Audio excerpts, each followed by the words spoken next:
Let me give you some examples of how text from one research paper can be picked up word for word by multiple other papers with and without proper attribution. The examples shown here fall under the category of patchwriting, as explained in the previous video. They may not be severe plagiarism, but they still fall outside of proper scholarly writing practices.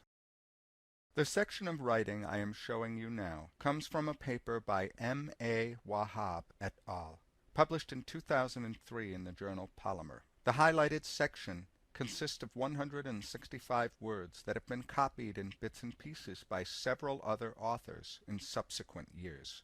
Let's look at those other papers. In 2004, FXQ et al. Copied 128 words from Wahab's article on page 719 of their article. They do supply a citation to the correct paper, but they do not use quotation marks around the verbatim sections, which you can see highlighted in yellow here.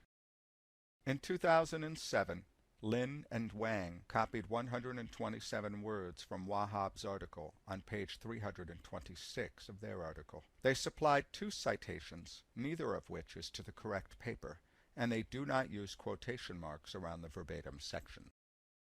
In 2007 again, Zhang et al. Copied 41 words from Wahab's article on page 386 of their article. They supply no attribution and do not use quotation marks around the verbatim section.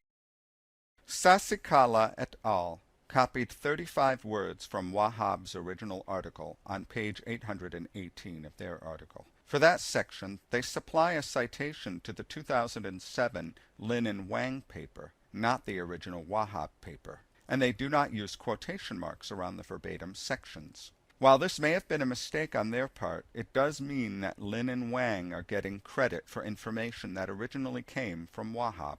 So as you can see, words can be taken from one paper and reused a number of times by other authors with and without proper attribution. In all of these cases, the authors should have included quotation marks around the material they used, or paraphrased it, as well as provided attribution to the original author.